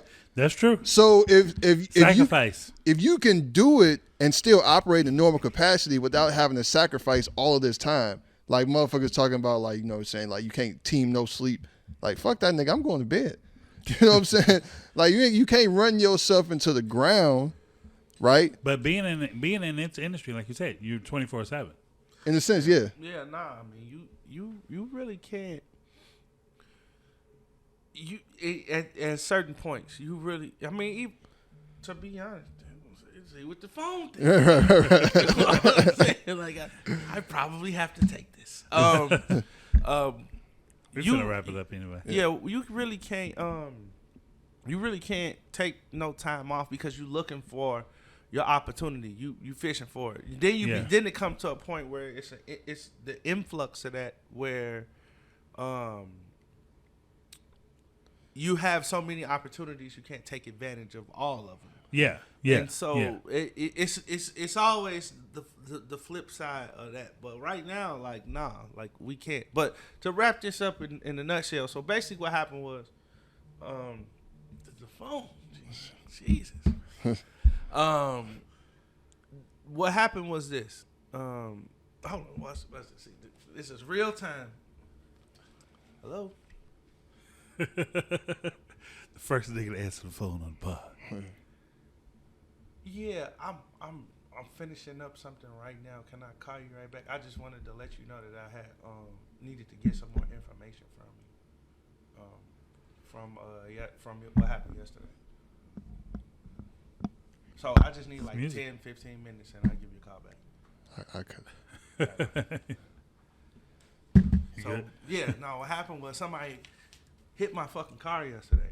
Oh, okay. Backed into my car. And so at night, it looked like nothing happened, right? So, but what did happen was all the goddamn lights on my dashboard popped off. Oh shit. And I called the dealer and she fucked up my radar sensor on my car.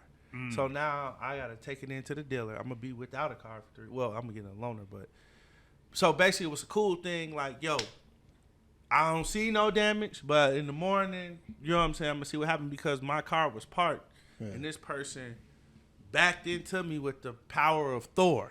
You know what I'm saying? Like it was like, and then I looked at the front of the car. It's like a little damage. But it's like whatever it is, it's a sensor thing. Yeah, it's just knocked off a sensor. So I'm just gonna need your insurance, and you know, if you pay your deductible, you smack the shit out of my car. You know what I'm saying? Like that. So what happened was she had left and went to work because she said like or whatever. So I just left a nice note on her car. I had got a VIN number, license plate, but I was like, hey, I might need some more information from you. It looks like something's wrong with my sensors on my car. That's what I told her last night. So she kept calling me because she probably like shit, like you know. Right. So that's why I was getting blown. But anyway, so to wrap this up, so we've been in the process of moving differently. In the midst of us moving differently and changing, we both got an email from an executive at NBC Peacock. Okay. The young lady said that she has seen, and shout out to Jasmine Nelson, who is the leading lady in this film, because we probably never would have got these people to look at us if we hadn't did what she said. So Jasmine is an established actress. She's SAG-AFTRA. She know all of the ins and outs. Like what we know about the music business, she know about the Hollywood game, which is his own separate game, by the way. Completely different. It's completely different. It got shit to do with music. That shit is crazy. But she told us that we had to be on IMDb, but we had to pay the $100 to be IMDb Pro. He knows, you know what I'm saying? Yeah. Most regular niggas don't know that. So if you into acting or whatever, pay that $100 a year. Because what that did was that gave us a rating or something, but we was able to put the film trailer on there, and we're both on there. The studio said, yo, we seen your trailer. We want y'all to be a part of our festival. We got executives. So it's executives from Netflix, Amazon, and NBC Peacock. They have a conglomerate studio that they started and got funding for. Funding, same thing. These people was getting millions of dollars in funding. You know what I'm saying? They got funding to fund films. Right. So they have this film festival where they have what's called the Judge's Choice, which is a private viewing of the film. First prize is $25,000 in a development deal with the studio. Then they have what's called the People's Choice, which is what we've been advocating for. We're actually in both. Right, because we got to vote before. Yeah. Well, you start voting on the 16th, so you can start voting on the 16th. It's available on the platform. It's Kino.studio, and you can just type in S.N.B. and it'll pop up. And everybody that's involved in the film is on there.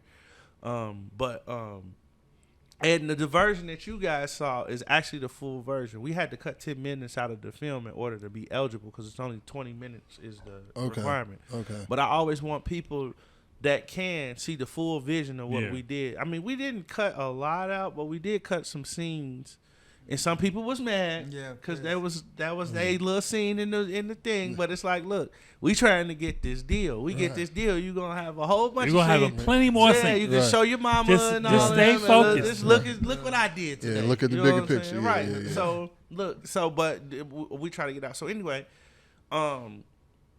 we reached out to the lady, and we found out that she wasn't just like a person, like she like founded the studio or whatever, and like was fucking with us, and basically, you know what I'm saying, she was digging not just the film but like the soundtrack. So we feel like we got a good chance at something coming out of this, right? It's about being in these rooms, and we feel as though we don't think we gonna lose at all. We don't think that nobody got anything dealing with what we have, from script to cinematography to soundtrack to music to just overall original concept. We believe that we gonna come home with this development deal. I don't care if it's $5,000 or $25,000. I'm gonna make $25 million off what we got between the both of us. You see what I'm saying? Mm-hmm. And so like, we are at a position now where we're doing this. We also, with future moves that we're doing, Covert Operations is also a record label. We have our second EP coming out sometime in the spring. It'll probably be March, which will be around the time of our first annual talent showcase that we're planning now. Okay. Well, we're going to be giving people from Chicago or in the Midwest an opportunity to get in front of real music executives, people from Warner Brothers, people from Capitol, people that are going to be judges. Let me get on interlude. People can be judges. People can be judges, and because what we want to do is give artists an opportunity to showcase their talent and let the decision makers decide instead of the middlemen. Dope. Right? Yeah. As far as the music, we got some great stuff coming out. Whenever we do finally get the film green lit, we're going to release the soundtrack, which will also be his EP. It'll probably be 4 or 5 songs, but we've already recorded it. Jasmine Nelson is on some of this as well. And we've got some stuff already brewing. So we got some features with Conway the Machine. We've got some features with El Camino. We got some of that. We got some of that going on. You know we didn't even get it. We didn't tap into the whole Gresilda. We didn't tap into the Gresilda with this. Well, what's this about right here? Because you came over here and blessed us, man. Yes. Okay, so this you know is. What I'm saying? This is a beautiful bottle. Yes, this is my gift to the podcast. Okay. This is Villon. So Villon is a part of Sovereign Brands. I've been a brand ambassador for Sovereign Brands since 2018. Okay, cool. So that's Bel Air, Bamboo, McQueen the Violent Frog, Villon, and there's a new whiskey which anybody that's a whiskey drinker, even if you're not, to try. It's called the Deacon. It's probably one of the best whiskeys out on the market. I'm not saying that because I'm an ambassador for the people. It's just good. Villon is a cognac liqueur. It's cool by itself, or if you want to mix it with a drink. If anybody knows what, there's this mushroom elixir. I can't think of the name of it now. If you give me 1 second, but if you mix that, it's like a passion dragon fruit and that together, it'll be a hit. We got it's called Odyssey. Odyssey mushroom elixir. They sell it at Whole Foods. You mix some of this with that over ice, Bob's your uncle right there. But this is what we have flooding the streets right now. I'll be curating events more and more under this brand. until I get orders to do something else. But mainly what we do is I like to program events, or we like to support people that have events. So if you got an event and you want to spruce it up a little bit, you know what I'm saying? Shoot me a DM or something. You know what I'm saying? I might bring Boogie Legs back to this shit right here. Let me know. You know what I mean? So we got our next joint holiday. So every year since I started working for becoming an ambassador for Sovereign Brands. It started unofficially, but became officially. And this started with my homeboy, Jamal Walker. He runs a silent party company called Millennium Age, and we should throw parties in Los Angeles all the time and here. But every year I try to do a holiday something to give back to people that supported us. And this by far, even with a lot of trials and tribulations, has been the best year for the brand, for the business, and for everybody involved, because we may not be John Monopoly said it best, and that was when I was with Jamal one time. I may be cash poor, but I'm rich with ideas. Yeah. And I add to that, we rich with ideas and spirit. We cash poor right now. We ain't got it. You know what I'm saying? Right. We don't. We have nothing. You know what I'm saying? But what we do have is a lot of ideas. And these companies is actually fucking with us. Like, you know what I'm saying? Hey, man, intellectual property is valuable, bro. You know what I'm saying? Like, and that's why you have law firms that specialize in such things. Because and that's why that nigga Tesla's trying to get in your mind. right. Yeah, I'm going to just steal that. You know what I'm saying? Right. Yeah, intellectual property, brother, you know what I'm saying? Like, that's worth a lot. Yeah. I mean, so we got it going on. But, Villon, is here for the people. For sure. Appreciate that, man. Yes. Appreciate that, brother. Appreciate that, man. So, you know what I'm saying? For real. Anything else people need to be on the lookout for outside of the S.N.B, and outside of the Spook? Anything else? I gotta ask about Griselda. Okay. You know what I'm saying? Boom, boom, boom, boom, boom. I got it. You know what I'm saying? We just video just dropped yesterday. Yeah. I heard you might that. catch me in there. Okay. Got a little cameo in that point. A little something. Okay. Hey, like, you know, Def Jam video too. I was like, oh. Bing. Right. Yeah. So just how did that relationship? How did you form that relationship with Gresilda? How did that come about? Yeah. I'm a big picture person. Mm-hmm. So this is the first day, and it's kind of bittersweet. So we had an artist named Holiday at the time, who still is signed to Motown, and he was performing at Lyrical Lemonade. And this was around the time that Dilla Man was working with Dirk, and this was the first time, because Dilla Man has been my friend since college. Great friend. I remember it was times he would be throwing these parties with his brother down in U of I. Me and Dilla go back. And I remember he did one of the greatest things a friend could ever do, where I was down on my luck. I didn't have a place to stay. And my man, I know what it was. It wasn't like that. It was, I was living in the Alpha House at the time, right? Because one of my friends was a big time Alpha, and we just had this apartment, but they just was going, like, they was like having all of these wild ass parties and shit. It's like, god damn, like, you know what I'm saying? Right.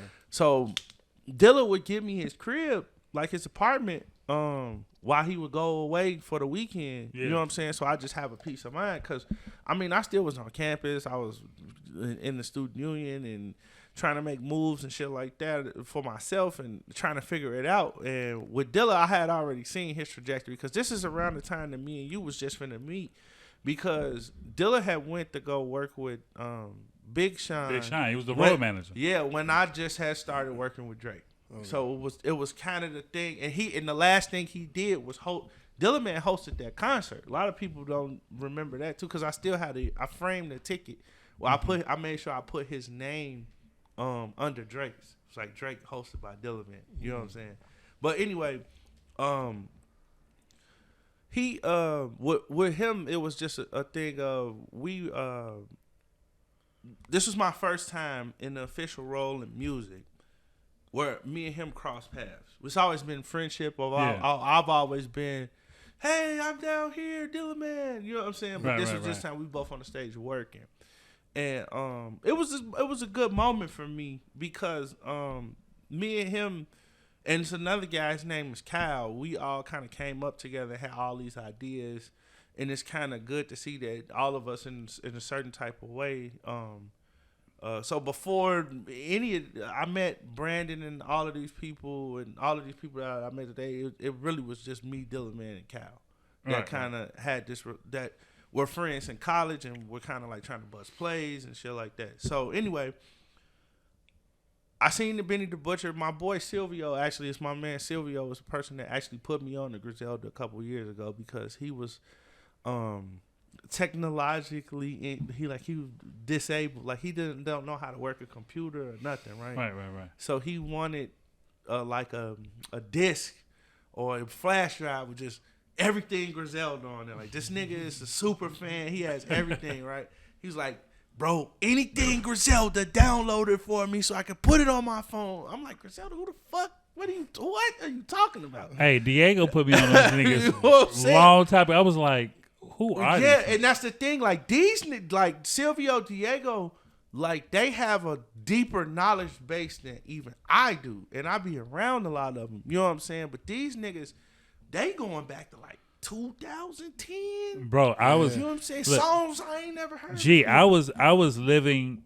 Me and Diego, we lived. It was a house, and I had the basement apartment over there in Hyde Park, and he put me on the new niggas like six. It was at least about 7 years ago. He played a song with Rock Marciano and Conway. Yep. Mm-hmm. And they was outside with the bubble coat. Mm-hmm. It took me back to like it was a black and white / color, Mob Deep, gritty. Yo, it's raining outside. Them niggas.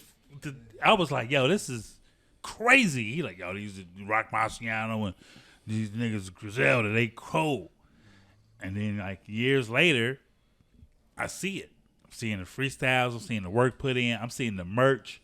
And that's what a lot of people don't understand. Like the merch is crazy. Yeah. Like them niggas. When I have not missed a Griselda show, other than the after party he did. Oh, the with Conway. Yeah.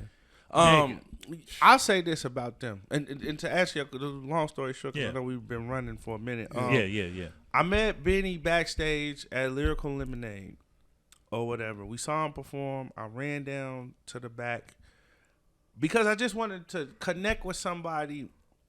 I seen where the nigga was going, like, because it was Lyrical Lemonade. But these people like fucking knew his music though. You know what I'm Going saying? hard. At a Lyrical Lemonade show, like the internet rapper niggas. You know what I'm saying? So I'm seeing where this nigga was going. I'm like, man, I need to reach out to him. So I stopped him, and he was the coolest nigga ever. And one of the things that I always respected about him, most niggas would be like, yeah, talk to my manager.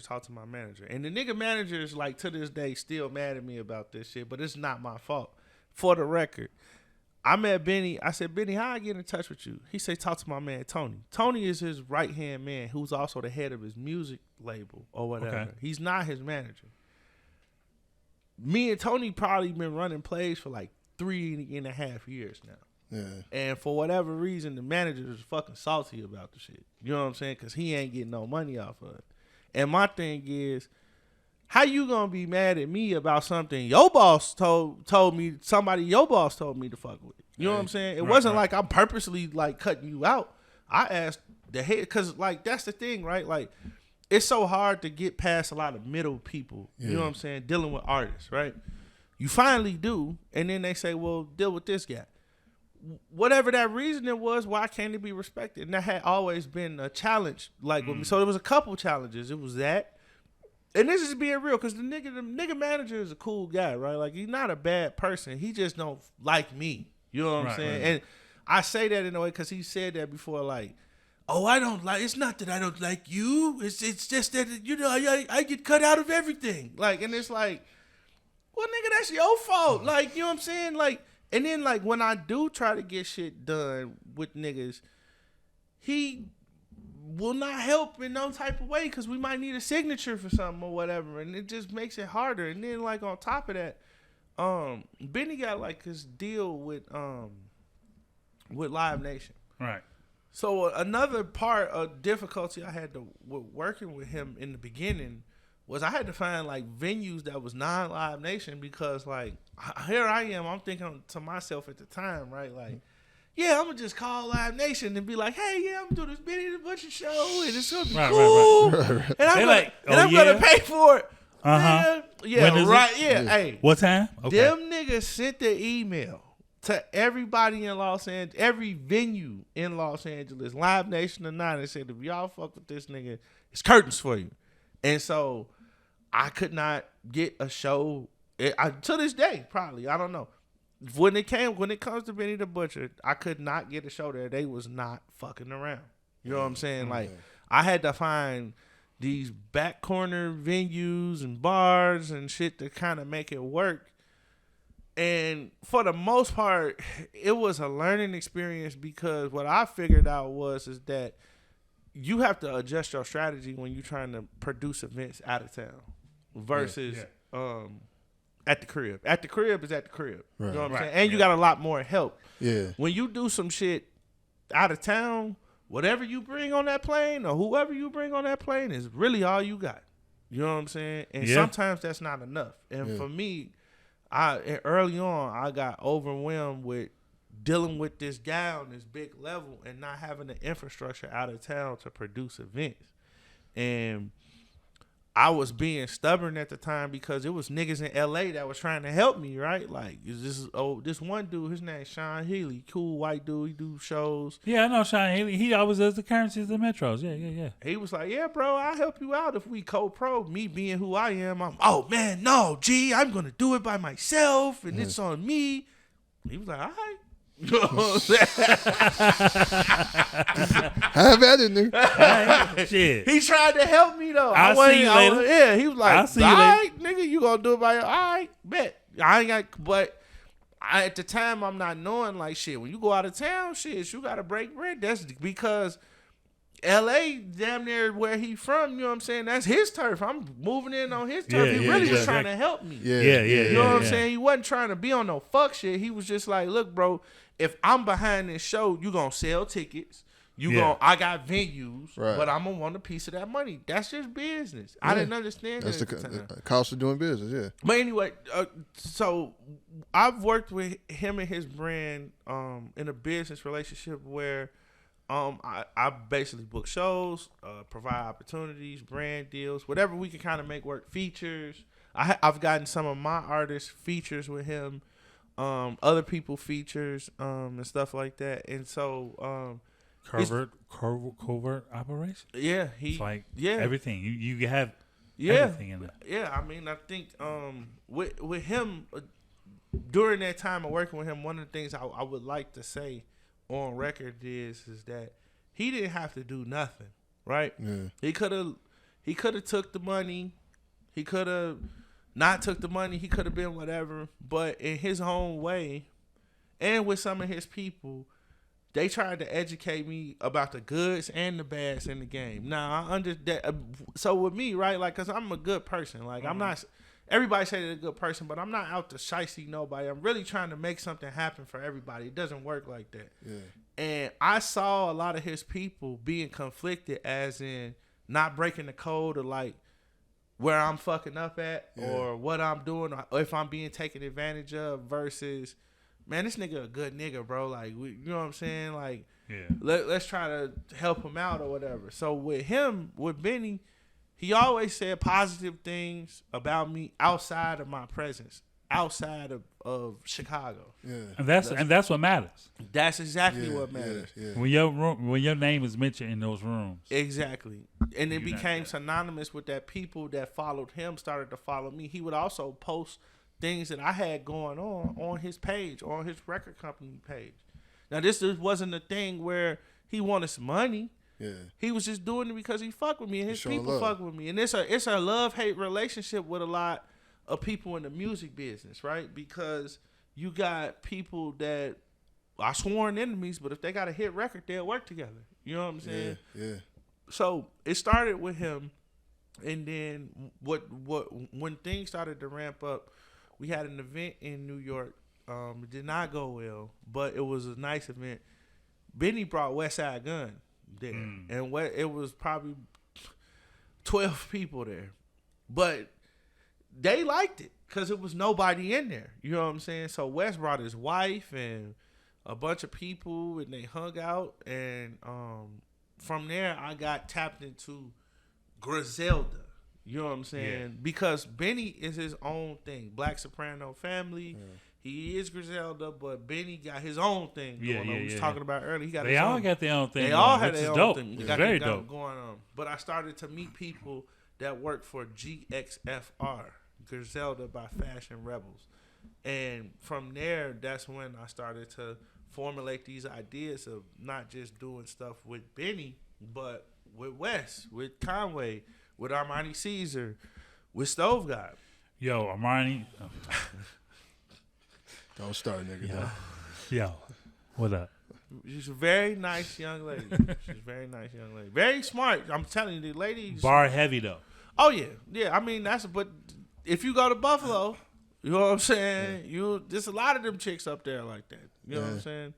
But, yeah, and then just to fast forward, that party is kind of what changed the thing, because it was Benny speaking up to not only the figurehead of that organization, but also his big cousin. Like, dude, it's cool. You know what I'm saying? Yeah. And I was able to, this year, we did a New York fashion event with Wes. We got some other things planned with Wes. We did the thing with Conway. We did a show with Benny in Arizona. We did the listening party with Stove God. Did the Rome Streets, a couple of dates with him. You know what I'm saying?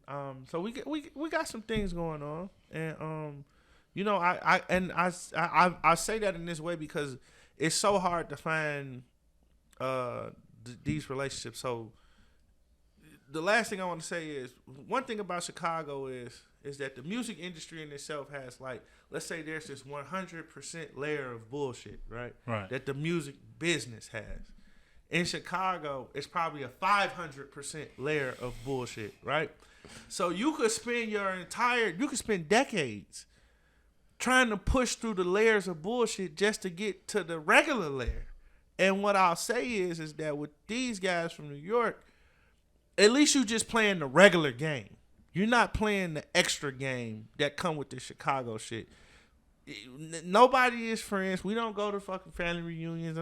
It's not like that, but it's business. Like, if you got something going on, it's an opportunity to make some shit happen. Niggas is picking up the phone and showing up. Yeah. Right. You see what I'm saying? That shit don't be happening here. You know what I'm saying? Or it don't happen like that. I'll just say that, because I don't want to be absolute. It happens, but it don't happen like that.